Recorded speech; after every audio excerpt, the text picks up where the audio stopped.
This has been the longest running series I've ever done. It took me like 4 years or something, which is kinda insane and sad in some kind of way. I have like 350 hours of total playtime in this game, and probably 250 to 300 hours went into this playthrough alone. And still, somehow I cannot believe we only spent like 240 in-game days in this game. How is that even possible? For such a long time. It took us only 2/3 of an in-game year to become the king of the world, to do most of the shit we wanted to do, to beat Catelyn, to get the team with the strongest individuals you can find in Kenshi. I don't know, maybe it was kind of a speedrun. But also, maybe it was meant to be this way. We built up like 3 outposts. Like the last one right here in the Ashlands, the second one we built in the pits, and the very first one we ever built in the Cannibal Plains. Looks like there are some allies patrolling around this town. Huh? What are you guys doing over there? Dude, we made a lot of enemies throughout this playthrough. All the red marked towns are hostile towards us. We only got a couple green ones. The Shek Kingdom and the anti-slavers. Well, you might wonder, how the hell did we get this far? Let's take a look at what we did in that time. What we did 2/3 of an in-game year in this game and 4 years of real time. Yeah, look at this. Those are all the episodes I've ever done. This is insane how many episodes there are. Let's start from the beginning. Yes, this is where it all started. This was like day 1. We started out creating our character, Jean-Claude Van Damme, the mightiest and the strongest, destined to become the best martial arts master in the history of Kenshi. Looking kinda handsome and so young. He aged well in all of this time, in 2/3 of a year. First day as we started out playing as Jean-Claude Van Damme, we started in Holy Nation territory as an Holy Nation citizen. But everything changed as soon as they put Jean-Claude Van Damme in cages. Just because he tried to save someone. He was filled of rage and tried to explore the world on his own. A very interesting start. He traversed to the Fog Islands, through an area infested with fogmen. Holy shit, look at those guys. Out of pure luck, he found a city called Mongrel. And in that town he found his first couple teammates. Sensei, the guy that is old as stone, Beep, and Blade. Yeah, and what you kind of do in the couple first days of Kenshi in every playthrough, you start to train. You start to train your companions. You can see in the back there, we started mining iron. That's one of the first things you can do in the beginning when you don't really know how to make money at first. You send out your troops to mine some iron. You can sell that at a vendor at every bar. And that's what we did. We trained, we got some money, we prepared for whatever came next. But as you can imagine, just sitting around and watching your dudes mine and run around from one place to another can get a little bit annoying. So we sent out the troops to explore a little bit the outside of the Fog Islands, which was a big mistake because we got beaten to a pulp multiple times, nearly lost a couple of our limbs in the process. But what do? You learn from every mistake you make. On day 12 of our journey, we found out about a cool money-making mechanic. You see, there are some kind of fogmen out there that are a little bit different than the normal ones. You got the Fog Prince, and those Fog Prince, they got the head stuck in their inventory. Look at this. You can unequip the head and sell it for a good price. They have a value of 6,000 cats. If your team can manage to kidnap a Fog Prince, you should go ahead and do so. Or lure a group of Fogmen with a prince to the town gates and let the guards do the fighting for you. And this happened on day 13. And after a while we thought, this is kind of an interesting money-making mechanic, but it kind of also gets a little bit boring. We need some more adrenaline. So we sold all the heads we found, got some money, 16,000 cats, and on day 15 we decided, let's do some more exploring. And we did a big mistake. We went to Obedience, one of the more dangerous zones in Kenshi. And of course we found an ancient ruin. We got very excited because ancient ruins, it sounds like there's a lot of loot inside. So let's check it out. Van Damme learned a lot of lockpicking skills from the time he was imprisoned by the Holy Nation. Also, Beep got some new drip, which he kind of maintained until the end of the series. Yeah, we found out pretty quick those ancient ruins, they are not that easy to traverse to as we thought. They probably have a lot of loot inside, but poor ass Sensei lost an arm trying to fend off an iron spider. He tried to defend the team. Look at him. Well, shit happens. We send Sensei to a chiropractic, so he gets his back straightened out a little bit, looking handsome. And that's what we did for the first 16 days. Yeah, we probably had enough of Mongrel and the Fog Islands and went down to the hub. And then after that to the Shack Kingdom. And we found a new companion, Ruka. Ruka joined the team. We did some more screwing around, and after that we decided, let's go to the swamps. Why? I don't really remember. Probably because of the hemp. We wanted to experience some of the kush. So we took first steps through the swamps, and this is where we found a small little swamp village, which looked kinda cozy, and we liked it there. It was dark, it was moist, it reminded us of the place we were born out of. It reminded us of home, so we bought our first own house. Look at this. Yeah, the main town of the swamps. Kind of interesting place to be at. A lot of thugs running around, thinking they're the best, thinking they're intimidating. And yeah, here in Shark we found some of the best recruits we ever had. Like Green over here, the best recruitable marksman in all of Kenshi in my opinion. And also Miu. Yeah, she was more like a side character. She did more like laboring at the base. Also Hamut, he also did most of the labor at the base. You cannot go on in life in Kenshi without getting beaten to a pulp, losing a couple of limbs. This happened to us like multiple times throughout this playthrough. Probably every episode I can remember, we always got beaten to a pulp, or someone lost an arm or something else. There was always loss through the process of exploring through the wasteland, through the world of Kenshi. But you know what? Every time you lose something, you also gain something. And that's experience. Every time we got beaten up to a pulp, we got stronger. We stood up again and kept going. We found more loot. We got better at it. We got better at not dying. That was the most important one. Even though there were moments in life where some of our guys, like Green, at some point in life, he was just blood. We scratched all the blood off the ground and put him back together. It's not Hamut bleeding, that is Green. You can't see his body anymore, but still, we managed to pick him up again. And while we were making some hush deliveries for some of the residents in Shark, in the swamps, we run through a United Cities controlled outpost. And you know what United Cities love the most? Slaves, which is kind of interesting. We haven't really decided on if it's morally right or not to keep slaves at this point in our playthrough, but we found out quite soon that you could actually buy off slaves, like buy them off so they can help you out to make I don't know, work more efficient or something. Yo, we bought our first slave and his name was Ray. We sold some hash, made some money. We bought another hut in Shark. It's always quite convenient having a little outpost, not outpost, like more like a sanctuary in a town, like your own house to go back to, a safe place where you can reside. Day 27.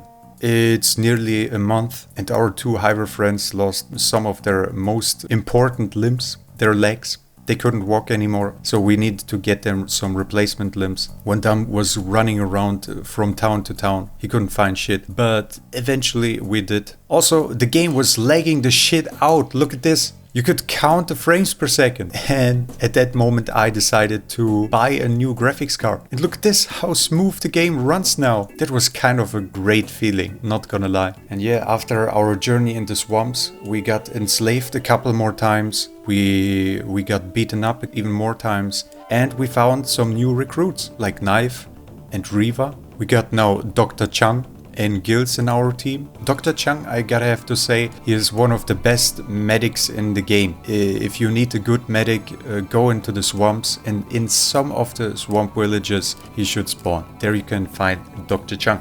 Very good medic. After all this hustle, after traversing through all the land, getting beaten up multiple times, we decided, why not build our own base? Like build our own outpost. So I asked around, I asked Chris Hunt, the developer of the game, yo, where can I build a cool outpost? He said, the pits or the cannibal plains. He knew what he was doing. Just from the sound of those areas, you knew those areas gonna be quite dangerous, I suppose. So anyway, for the content, we went there. We went to the cannibal plains and we started out building our own outpost, our very first own outpost with beautiful neighbors, the cannibals, right next to our doorstep. We started out with a small and humble little hut, a small little hut. And of course, you can't survive in an outpost without a great wall. So here we are currently building the wall, as you can see. But yeah, it had a couple of flaws. But as you can imagine, I was very proud of what we've done. Look, decent wall, small little hut, and we're about to build our own the iron processing machine. We got iron resource right here. I think there was copper somewhere around there too. We had the best resources. Look at this. There is copper back there. We got iron right here. Everything you need for a good outpost. And I thought, let's build near to the water so we can make like an entrance filled with water where enemies have to swim through first before they can reach the inside of our outpost. Look at this. The cannibal plains was so annoying because of those guys. So many cannibals. And I'm also running a mod which expands the factions you can find in the cannibal plains. Like there are multiple factions, cannibal factions. On day 40, and a lot of bloodbaths later, we decided, after also managing to get a lot of new resources, like after getting enough building material, after getting enough iron resources, we decided we need a bigger base, we need more space. So we expanded a little bit. Just a second wall around the first wall. So we got some visitors from the tech hunters. Those were our bros. Sometimes they decided to defend the outpost. Like here, they're actually defending the outpost, which is kind of insane. Later on, they didn't even try to defend anything. But tech hunters, they're insanely strong. They took out most of the cannibals right there. Look, what are they doing? Oh. Okay, maybe not all of the tech hunters were that lucky that day. Let's keep going.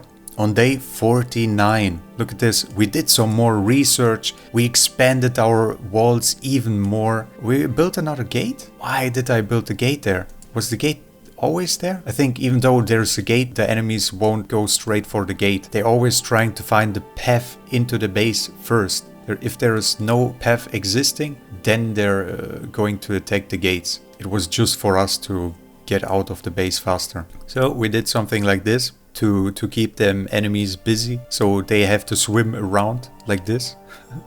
We also found some big thing eggs. Oh, of course, there are so many big things around the cannibal plains. You think cannibal plains, there are only like cannibals in there? No, there are even more big things there.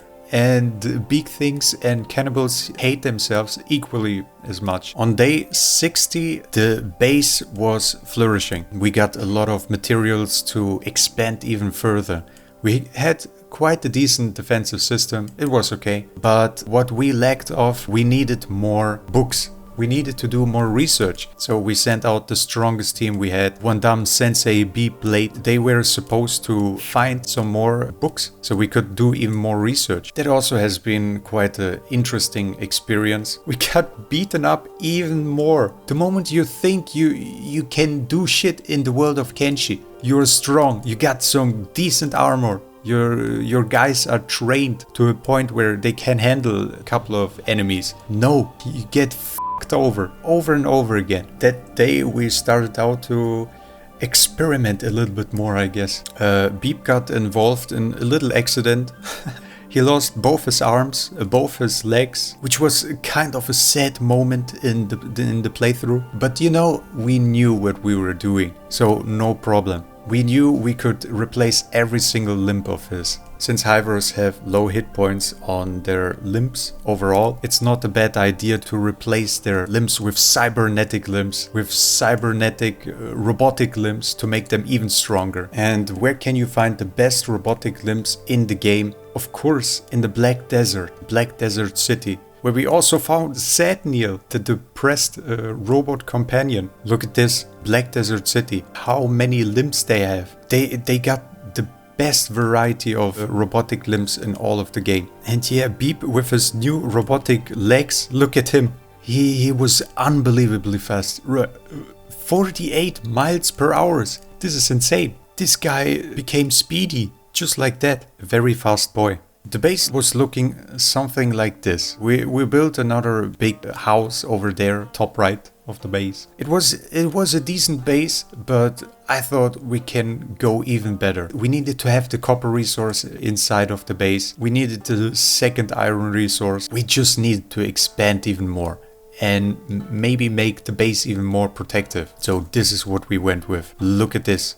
Wow, amazing. This was the end result of the third expansion of our base. Look, we had like a lot more inner space around the inside of the base. So much more things we could do. And the entrance was on top there. That was like the only place the enemies could go through. They went inside and they had to run all the way through here, swim through the water.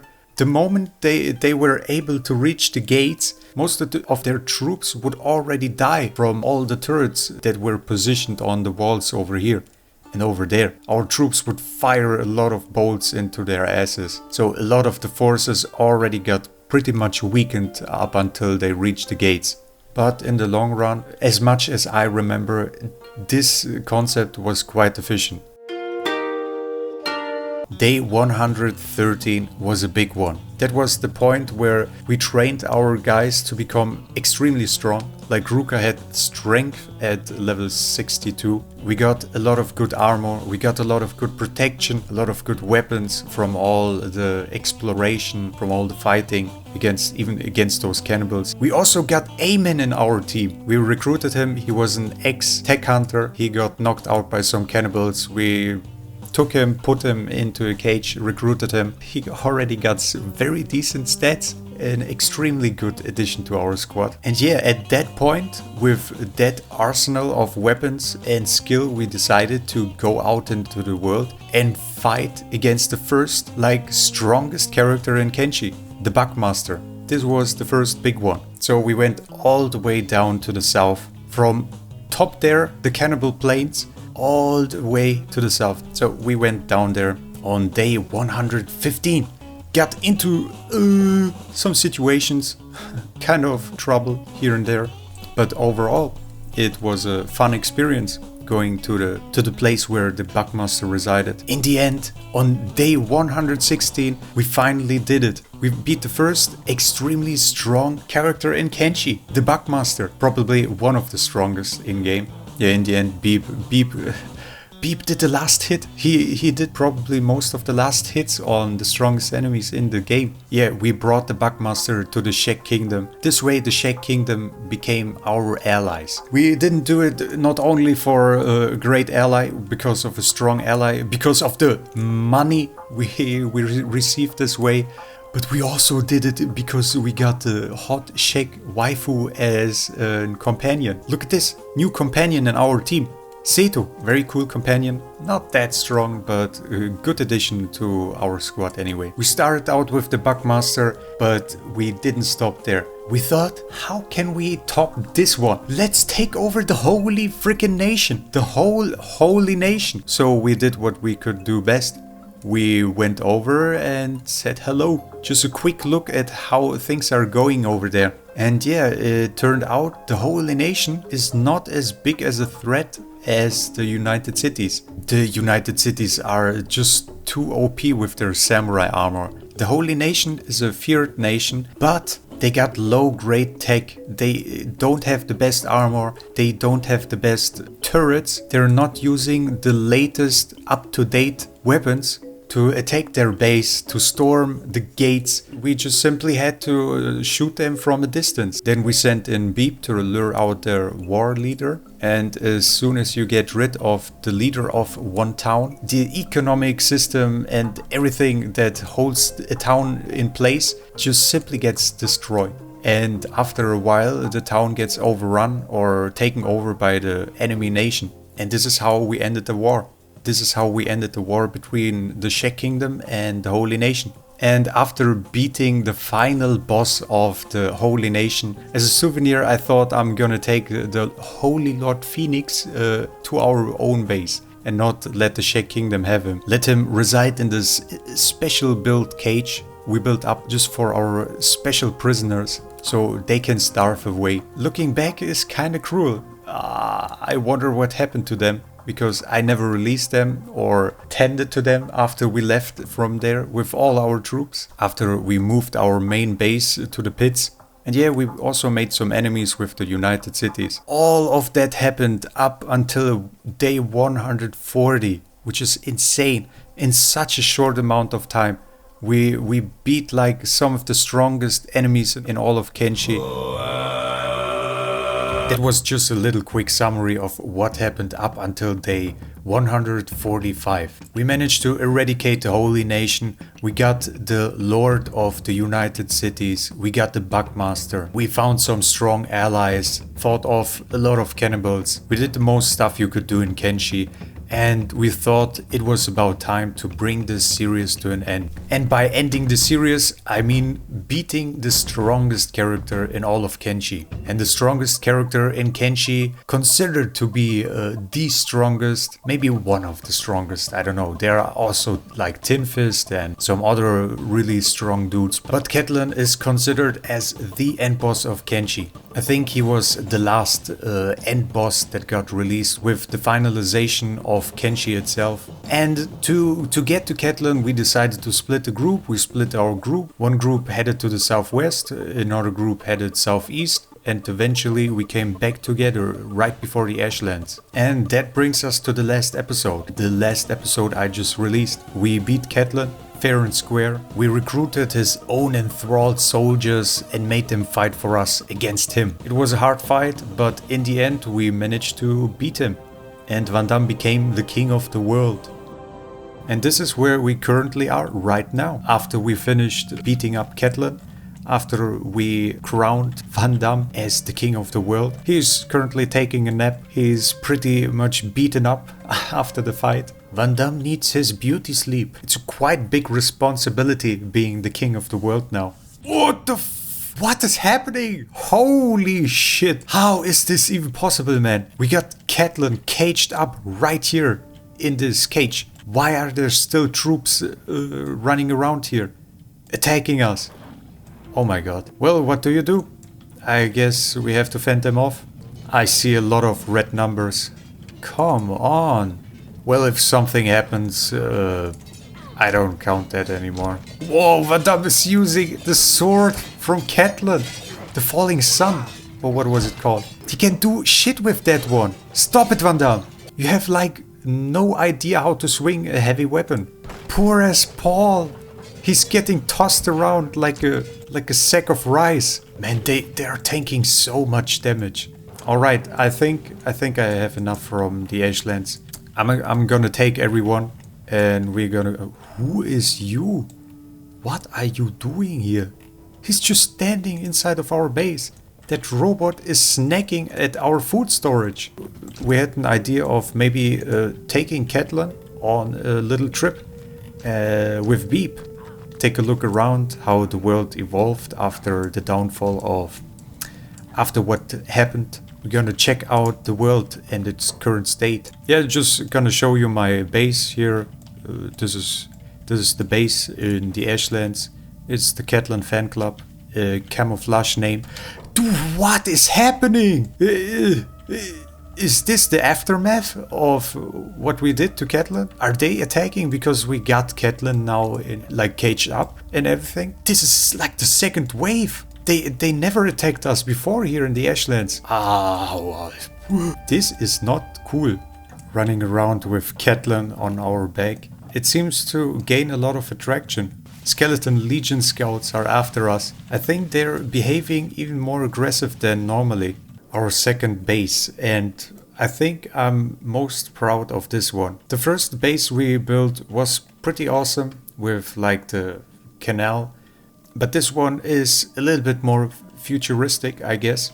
We got extremely strong defenses around here. Look at this. There are even corpses flying in the air, pinned against the wall by those turrets. There's even a live attack going on right here. Look at this. They're trying to enter. Boom, boom, boom. They're getting shot at from all directions. And this is it. It didn't even take like 5 seconds. Like we got double barrel harpoon turrets on the right side and on the left side. Four on each side. Meant by one of the best snipers we have. Robot snipers. They never get hungry. They never need to sleep. They can stand overwatch on those walls like 24/7. This is the best defense you can get. And yeah, welcome to the second base, where we got a lot of stuff going on. We got like electricity going on around here in form of wind energy. The problem with the pits is there's not a lot of wind going on around here. So we had to build up a lot of batteries. So each time we get some wind, the batteries are getting filled up to a point where we cannot possibly waste all of that energy in that time window until the next wind is coming. So this is pretty convenient. Oh my god, I just noticed we're missing a prisoner. Damn, we got a prisoner in here. There was that one dude inside here, the leader of the skin bandits. I guess I forgot to feed him or something like that. He just simply perished away. It is what it is, what can you do? And there we got Igor. Oh no, Dennis and Martin. They're starving. Guys, where's all the food? Why is there no food? Oh god. The problem with guilds, sometimes he gets stuck at right this point. I don't know why. He can just simply walk out like that. And now he's again up and running, doing his job. Yeah, guild's job is it to run around, get water, get some green fruits, and cook some cooked vegetables. Holy shit, look at the speed. He cooked so many vegetables in his life. He got so good at cooking. He cooks 1 minute rice in under a minute with a laboring skill of 78. No, a cooking skill. The cooking skill is at 88. Yeah, we got Igor right here. He is a pretty strong individual. We didn't really use him much because we run into some trouble with him. He spawned a lot of enemies at some point. He got like a script running on himself. He used to work for the United Cities. So every time he's on free foot, his script is running and spawning in enemies to aid him in a fight against whoever he wants to attack. But it's kind of weird. Yeah, our guys are chilling. Nothing much around this base going on, but it was a good decision to put the base up here at the pits. It's a good sanctuary, a good point to retreat, to regain your strength and be safe from everything out there. Alright, let's go. I think we're gonna go to the next best point, and that is Spring. That is the main headquarter of the anti-slavers. And the leader of the anti-slavers is Tin Fist. Maybe some of you might be familiar with the story between Tin Fist and Catelyn. They once fought side by side. You know, they were the best friends at some point in life. But then Catelyn got a little bit mad in the brains. And I guess it ended up in a dispute between them, which ended up with bad blood between those two brothers. And yeah, now I'm kinda interested what is going to happen if I bring Catelyn to Tin Fist. Are they just gonna talk it out? Are they gonna be mad at each other? Who knows? We're gonna see. It's gonna be interesting. Here we are, with Catelyn on our back. Let's see how they react. Like always, they got no one patrolling the turrets. Every time I go here, it looks like a ghost town. Alright, Tin Fist gotta be somewhere around here. Where the hell is that sucker? Oh, there he is. Dude, no reaction. Are you for real? Look at this. This is Catelyn. Talk to each other. Say hello, man. I guess since he doesn't really care about Catelyn being here, he won't care if I let Catelyn sleep for a while here on one of those beds, right? He needs a little nap. Oh. He's just running off. You can't just run off like that. Hello. Come on. Wait. Come back, Mr. Catelyn. Oh, Veep is actually doing something. I guess Catelyn's martial arts skills aren't the best. Maybe we should have stolen that weapon off of Catelyn. Then that fight would have been easy. Look at this. Veep is single-handedly... Oops. Let's try this again. Maybe we can aggro him. He doesn't even bother fighting. Look at this. I can't with this guy. One last try. One last try. Dude, this guy is so freaking fast. I can't. Well, I guess Tin Fist is still pretty pissed about Catelyn and his actions. That's probably the reason why we won't get any reaction from him this time. So we're gonna keep on going. Let's see what is happening over there. Bad Thief controlled by the Holy Nation. That's not right. Stag. That's an ex-Holy Nation territory. Now it's Shek Kingdom. After we won the fight against the Holy Nation, the Shek took over. And Blister Hill. Residents dead. Look at this. As soon as I got closer to those holy mines, they turned green. At first they were red, but now they're green. They're part of the Shek Kingdom. What? There are still Holy Nation guards running around here. There are even slaves still working for the Holy Nation. Guys, wake up! What are you doing? This is not right. Why are the slaves still working? Guys, you're free. There is no Holy Nation anymore. Wake up. Yeah, the Sheks are already cleaning up. You can handle this, I guess. Peeps just here to look around. Well, very interesting. Maybe the event for taking over the place just started as I got near. Let's see if the same goes for the Bad Thief. And there are still Holy Nation guards sitting around there. What? It still is Holy Nation territory. How is that even possible? Let's just sprint through. Did we forgot to like imprison another war leader or something like that? Might be. I remember how we attacked this base. Right, exactly this base. We raided this base with our army. And we beat every single one of them. I guess they kinda recovered. Well, they look healthy. They look fresh. They even look like they've multiplied. Let's check out Blister Hill. It still says faction, ruled by faction Holy Nation, but the residents are dead. The gate is closed up. Yeah, it definitely looks dead to me. Look at this.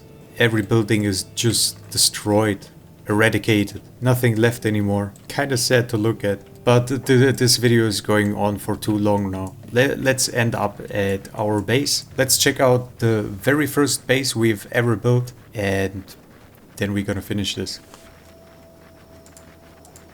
Oh my god, that was fast.